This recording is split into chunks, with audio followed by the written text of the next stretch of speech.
dated August 7th, 2024. Start off with the Pledge of Allegiance. Allegiance to the flag of the United States of America and to the republic which stands one nation under God, indivisible, with liberty and justice for all. Thanks for everyone for showing up. Especially in the middle of the summer, although we do have an abbreviated agenda somewhat. First item is roll call. All right. Elmo? Yeah. Sheila O'Malley replied that she will not be here. Jamie Gracie, Beacon Falls. Rob Brzezinski, Beacon Falls. Anyone from Bethlehem? Andrew Lyle is no longer a member. Okay, Bristol, Mr. Brzezinski is here. Merrick Kemet is online. Here. Dan Bombero, Cheshire. Megan Sloans, Connecticut Metro. Mike Pictionary, Derby. Jane said she would not be here. Kevin Tedesco is here. Dan Norton, Middlebury. James Stewart, Naugatuck. Dawn Passerine, Oxford. Helen Lang, Oxford. Wayne Watt, Oxford. Karen Cook, Oxford. Paul Pronovost, Plymouth. Bob Chatfield, Prospect. Brian Mysteriak, Seymour. Remus Balsas, Shelton. Blake Leonard, Southbury. Matthew Tarnowski, Southbury is here. Glenn Clark, Thomaston. Dave Simpson, Waterbury. Roy Kavanaugh, Waterbury. Gerald Bukowski, Watertown. Paul Bunovich, Watertown. Here. Rich Lamoth, Woodbury. William Agresta, Woodbury. Ron Nault. Ron Dagan. Mark Pasadento. Edward Belval Wolcott. Here. Michael Delia, where are you from? Oh, Kennedy. Hi, good Okay. morning. I'm from the Kennedy Collective. Okay, so Michael and Meg Hafner from Kennedy Connected are both here. And the 860 phone number, can you press *6 to unmute and identify yourself? 268 South Bay. This is Karen. I'm driving, sorry. Okay, hi Karen. All Can right, you thank mute you. again? Oh, wow. Yeah, mute again. Thank you. Okay, thank you. Next item, public comment. Anybody here from the public to speak? Going once, going twice, 3 times. Approval of meeting minutes. Is there a motion to approve meeting minutes from June 5th, 2024? So moved. For a second? Wolcott second. There you go. All in favor? Aye. Transportation planning, set a, prioritization process. Rich? Yes, thank you, Mr. Chairman. So as you know, we spoke at the last couple of TTAC meetings now about the fact that we are approaching fully obligated within LOTSIP. And so we want to develop a process to determine which projects move forward if there's a time when multiple projects are ready at the same time, but the funding isn't available to move them. So just a kind of a quick update to start with on the financial status of LOTSIP, as we have been kind of suggesting, all along, right? Being overprogrammed has yet to really be an issue for us. And over the course so far of this year, we've seen projects that we expected to move be delayed. And so the financial situation within the LOTSIP program has improved over what it had originally been projected to be, kind of as we had expected it to.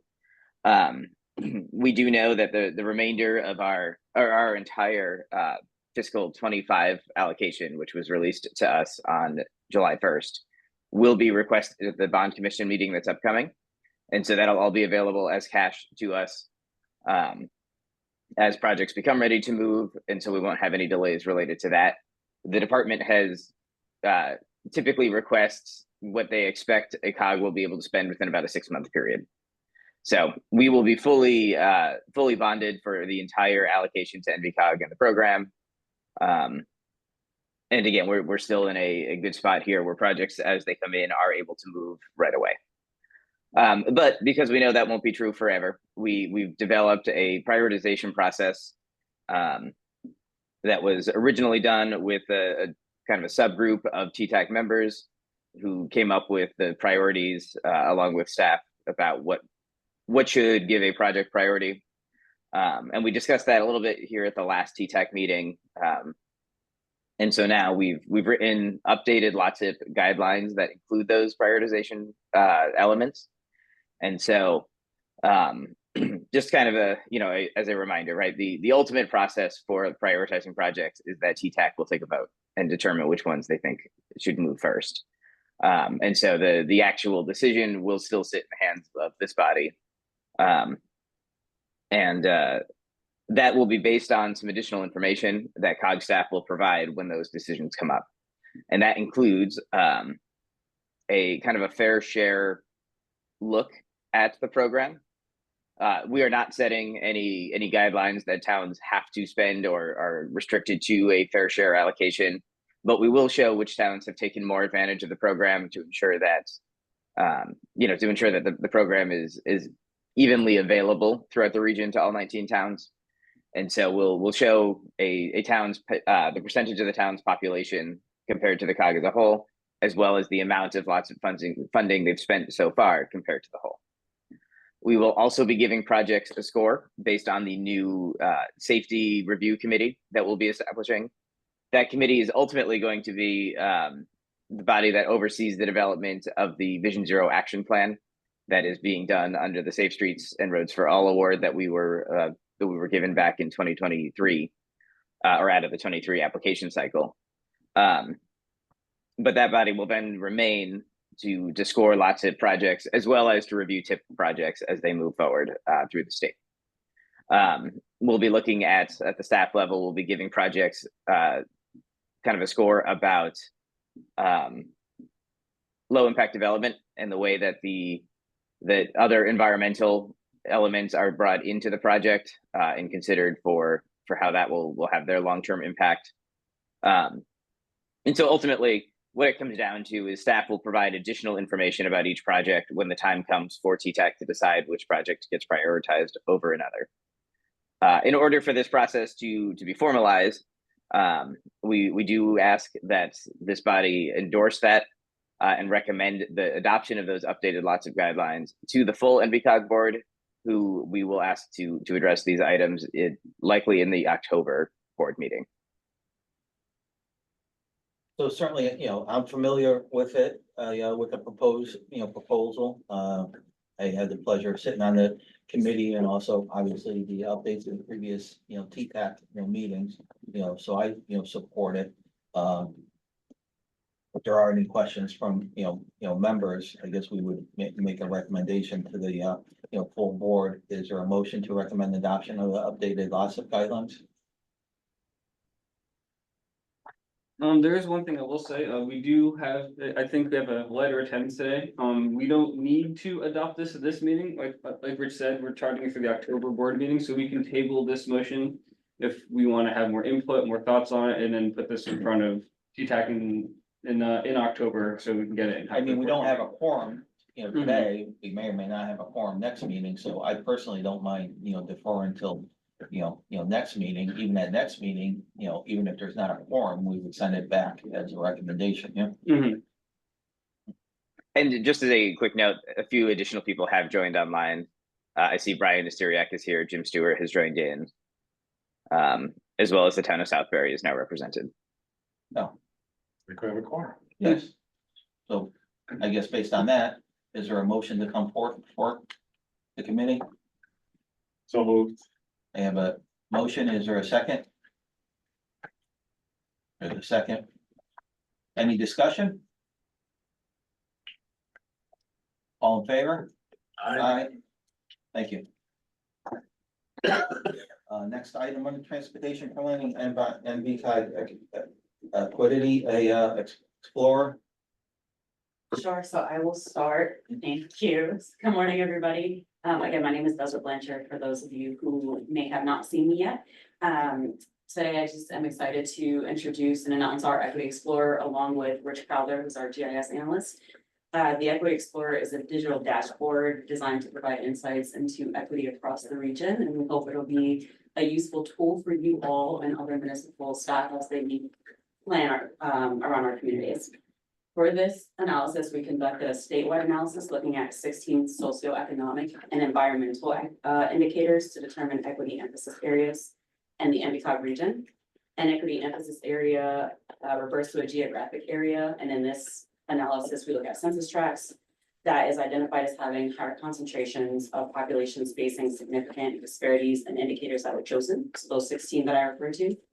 The purpose of creating such a tool was to, one, identify disparities, to pinpoint where and how inequities exist across different demographic groups, and to highlight the interconnectedness of those different issues to inform decision-making and resource allocation. So as you guys look at, constructing and building projects and things like that, you can look at this and use this tool to centralize and integrate data from multiple sources to better foster collaboration amongst the regional governments, the state and the local level.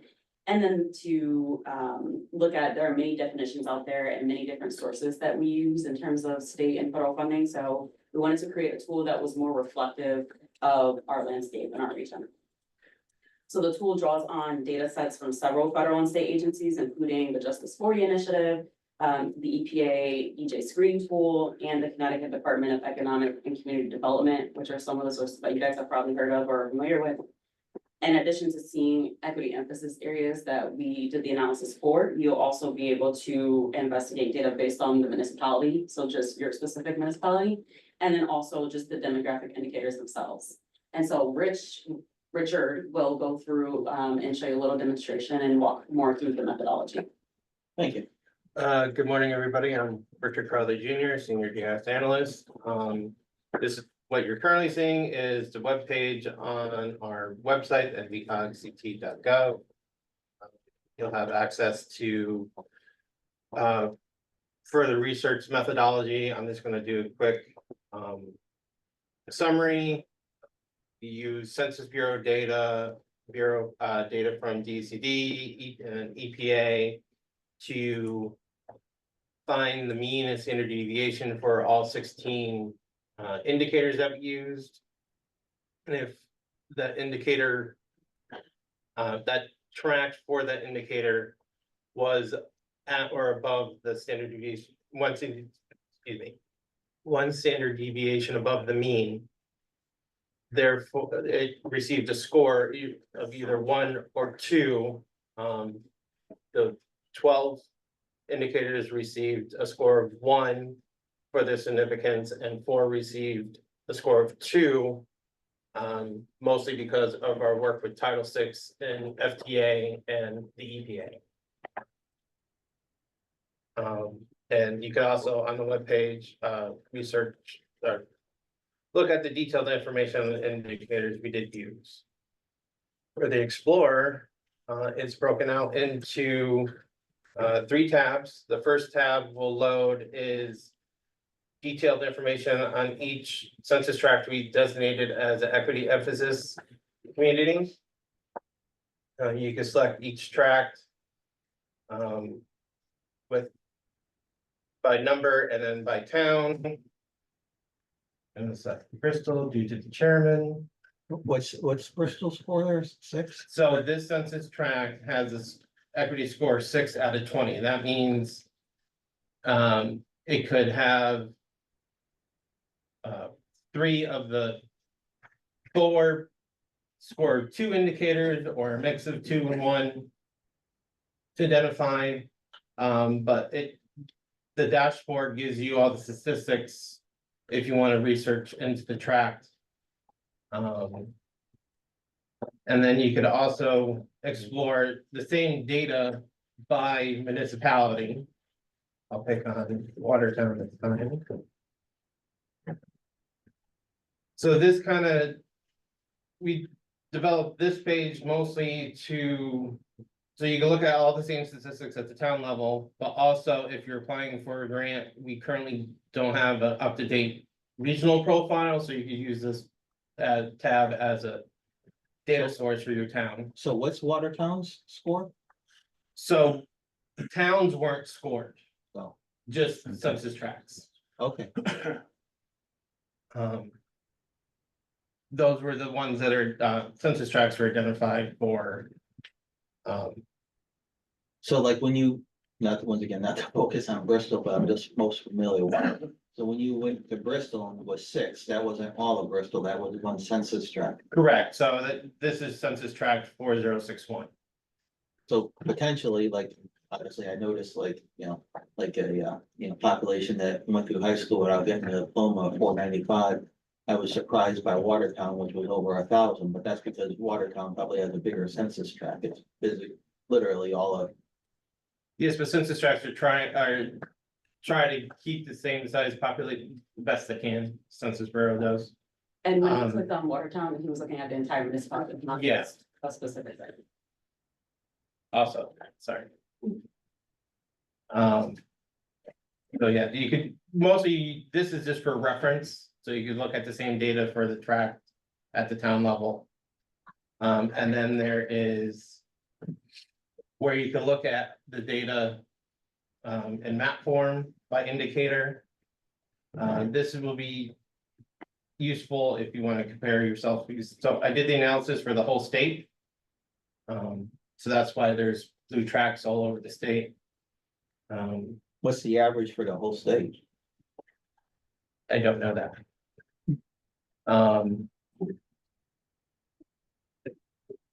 I could do there is at all, so we could do the average for the region. Yeah, I don't want to take everybody's time, but just if you give us a score, I just want to know how I. Well, the top score is 20, but no one reached 20, so. So here, these are all the equity emphasis areas. You could also explore, if it's already not, you can explore the score for other communities as well. To see if it was one standard deviation, yes or no. We could turn those off. One example I was thinking of that we use for TTAC is, let's say you're looking for projects, doing lots of projects. And you want to know, our sidewalks, should we do sidewalks? So you can turn on the census tracts with that are high, no vehicle access populations. And then we also have the lots of projects in here. So to see more lots of projects, maybe you want to add sidewalks to your project. Because it's in a census tract where identified as having a population with no access to a vehicle. So it's really, this tool is meant for planners to help plan their projects for the future. And I'll take any questions. Any questions for our NVCOG? If not, thank you very much. I guess I do have a question, not associated with that item, but in general, transportation planning. And Rich, it's kind of going back to your presentation. I jotted down some questions when you were talking, and I forgot, to ask them. It's not specifically about the policy, but with respect to lot SIPs, what is lot SIPs allocation to NVCOG? And did it decrease or increase or stay the same? Yeah, we are getting right now just under $10 million a year. And so that is an increase over time. The plan originally with LOTSIP was for it to track the STVG program, the urban program. And it had for a long time. It started to fall off around right around 2020, and it did get brought back up to that level for 2022. And so right now it still tracks the STVG urban funds. And for us, it's just about 10 million a year. One of the things that we're hoping for, it has been difficult for the department to ask for additional funds because so much lots of funding was untouched or unused. And so now that we have fully allocated all of the money for our region, the capital region has done so as well. Other regions are starting to catch up. And the regions who had used the least amount of their funding are finally starting to aggressively program what they have. It will be easier for the department to argue in front of the legislature that additional funds are needed because the program is very successful. And then, does NVCOG get paid admin fees out of LOTSA? We do. Yeah, so we are allowed to take up to 3% per year from the program to administer the program. And so those admin fees cover staff time as well as the third-party reviews, which all get paid out of that same 3% pot. We have yet to take 3% in a year, and so it doesn't cost us quite that much to administer the program at this point. One thing that has changed is we are now allowed to use that 3% to also help towns with some of the pre-application work. And so back in, I don't know, the end of last year, Kevin, or early this year, we used some funds to help with a hydraulic analysis in advance of a project application. And so that is also an option that's available to towns. And that comes out of that same 3% admin fund. Thank you. Any other questions from any committee members on the transportation plan? I guess just a quick, update on a couple major things happening, in Bristol, which is a West End, DOT West End, project at the intersection of 69 and 72. That is scheduled to be complete, at least, complete meaning, pavement and signalized traffic signals operational in September. We did as recently as yesterday, met with the DOT, in the mayor's office regarding a proposed realignment of 72 in Bristol.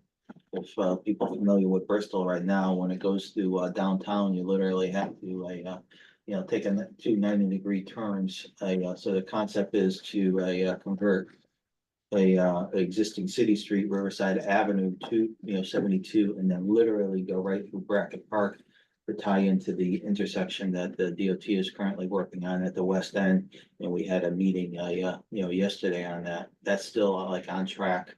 But the track is, probably, 5 to 6 years, out. There's not even a project number, assigned to it. That's Bristol's major projects. I just wanted to keep NVCOG, up to date on them. In particular, the Brackett Park, certainly moving forward, if there's any assistance that NVCOG can provide to us, that would be helpful. But any other Absolutely. committee? Yeah, no, we're very happy to. Yeah, any other committees or any towns have any updates on transportation planning, on a regional or NVCOG basis? If not, next item. Something I was- can share actually, Ray, if it's all right. So the Department of Transportation has a road safety audit program. They bring in a consultant and they do a safety audit on a corridor that you can request. And so we are happy to assist with the request for that.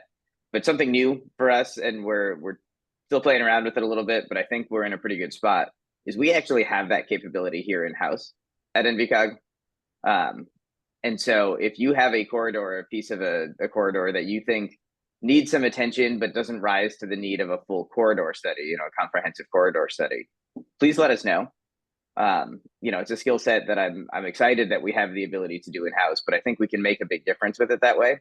And we can present a lot of concepts for you to consider as either future LOTSIP projects or requests up to DOT for work on state roads. And so, especially right as a Vision Zero region, as safety is a top priority for us, we're very committed to safety reviews, and we're happy to do them in towns at your request. Thank you. Thanks for letting me know. Any towns or have any more questions or anything? Rich, Roy Kavanaugh. You want to explain to the committee a little bit about what's going on Thomason Avenue, that fatality there, and how NVCOG is helping to take a look at it and potentially reduce fatalities in some of these high accident locations? Yeah, no, that's exactly what I'm talking about here. So we were contacted by a combination of city administration and the city's delegation to Hartford after a pretty spectacular fatal crash on Thomaston Avenue. Unfortunately, it was a two vehicle four fatality crash. 2 weeks ago? It'll be 2 weeks Friday. And so we were asked specifically by Senator Hartley to look at some traffic calming elements and ways to improve safety out there. But we decided we were going to take it just a little bit further and look at the entire segment of Thomaston Avenue between Huntington Avenue and Homer Street at the top end and West Main Street at the south end. And as you all know, West Main Street is getting some updates through the RAISE program. The city is in the process of designing and moving forward on those. And so we wanted to incorporate that work into a request to the state for an update. Thomaston Avenue is a state road. It's State Route 847. And so, much like what the department would do if they were doing an RSA and in line with the Federal Highway Administration's road safety audit guidelines, we sent staff out a week ago yesterday. We did a walk of the portion of the corridor that was safe to walk. We took lots of pictures. We took lots of notes. We then met as a staff yesterday to put all the potential ideas together, gather all the feedback we got from that event out in the field. And so we'll start putting some ideas together. Those ideas will then go to Roy and his department for them to think about what do they like? What do they want to actually ask for? We'll put a final report together then, including some concept drawings that we can send up to Senator Hartley and to the department to request that they make those particular changes or something like it. But effectively give the project development unit within the department everything they need to at least get started, rather than have to go into this blind and with no information and start from nothing.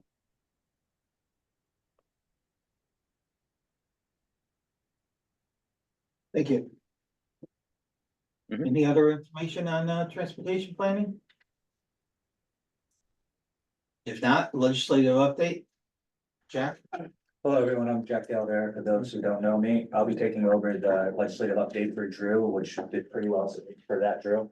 The one thing I'd like to mention today is during special session, the legislature did look at the property motor vehicle tax. And essentially what they decided was, instead of it being a fixed depreciation schedule as it is now, it will be more of a depreciating schedule based on your municipality, but basically it will begin with 85% of the MSRP.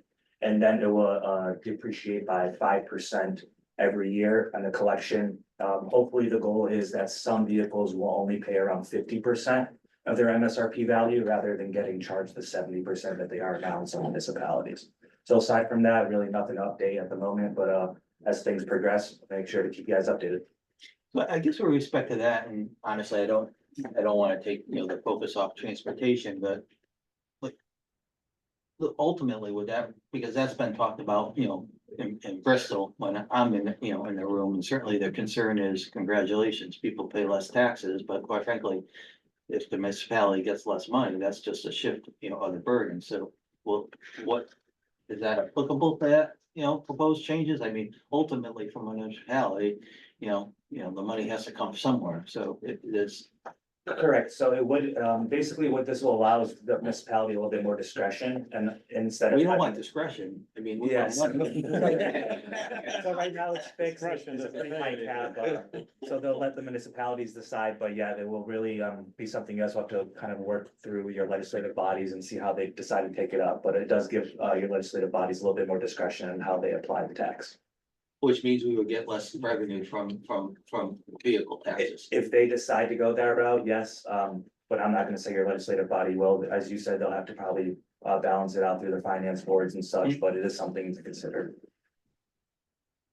I guess I'm confused. Like, will it go, currently, if they're getting 70% of the value, will the municipality be required to only take 50% of the value?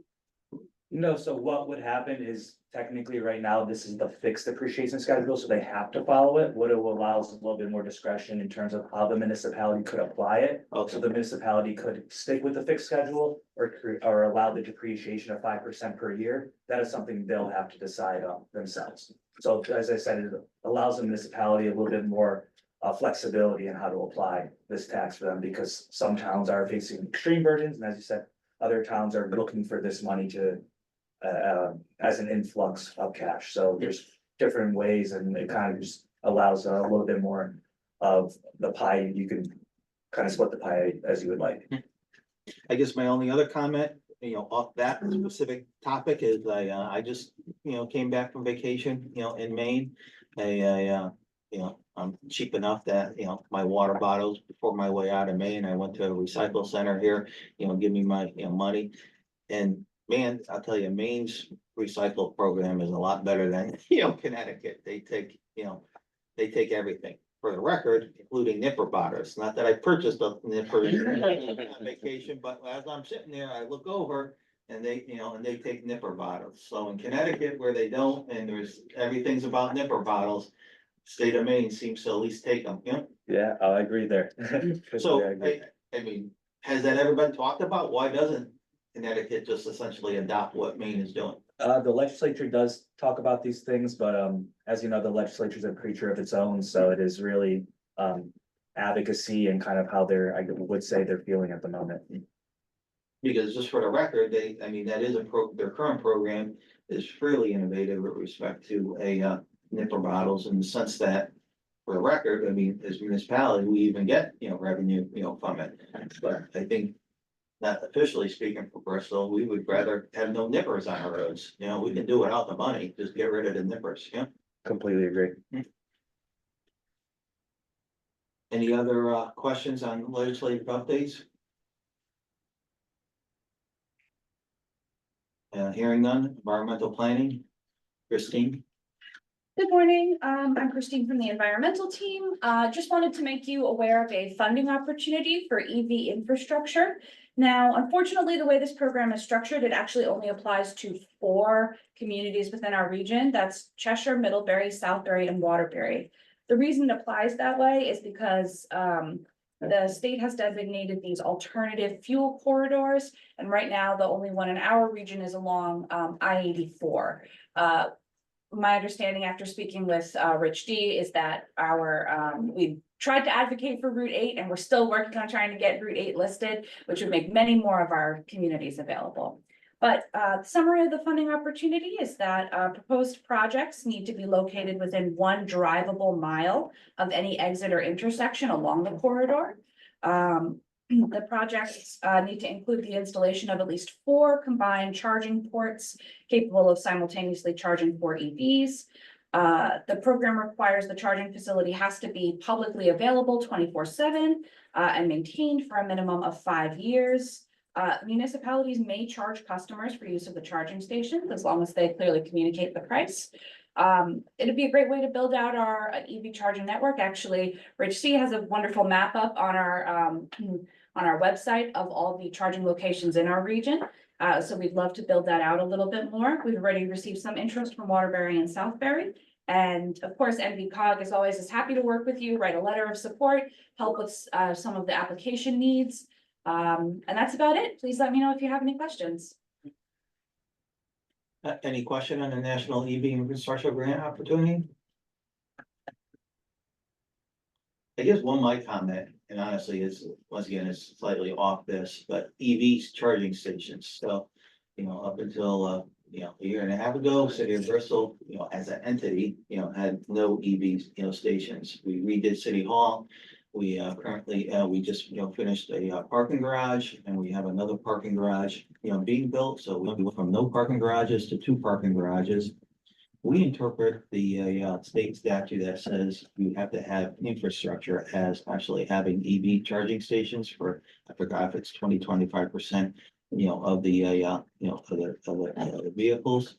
So now we currently have, like 16 charging stations, soon to have another, 8 going online. We've contacted, at the beginning, we kind of delayed, there was an issue of what we would charge. and then we figured that out. Then we contacted companies. We got their package. Their package isn't, straightforward. When I say their package, we're looking for a vendor to process payments for EV charging stations. By the time it gets vetted through our corporation council twice, the company went out of business. So, if someone can let us know who's providing that service, we would love to, contact the company and arrange to have them, provide the service to Bristol. And that's, like, we have the EV station, now we need somebody to process payments. When someone pays, goes through and gets, money back to us. And twice the companies that we, contacted, by the time they got vetted through our corporation council, went out of business. One of them, not that, was like Amp Up. I honestly forgot what the other one was. So what's the process now if someone came up to an EV in Bristol? They're not applicable. You don't work, okay. We're looking for a company to take someone's credit card payment, and, feed it back into our, system. Any questions on, this program or, EV charging stations in general? If not, the next item is for adjournment, but there is we'll add an item with everybody's consent just to any other items before the committee, from towns. Anything?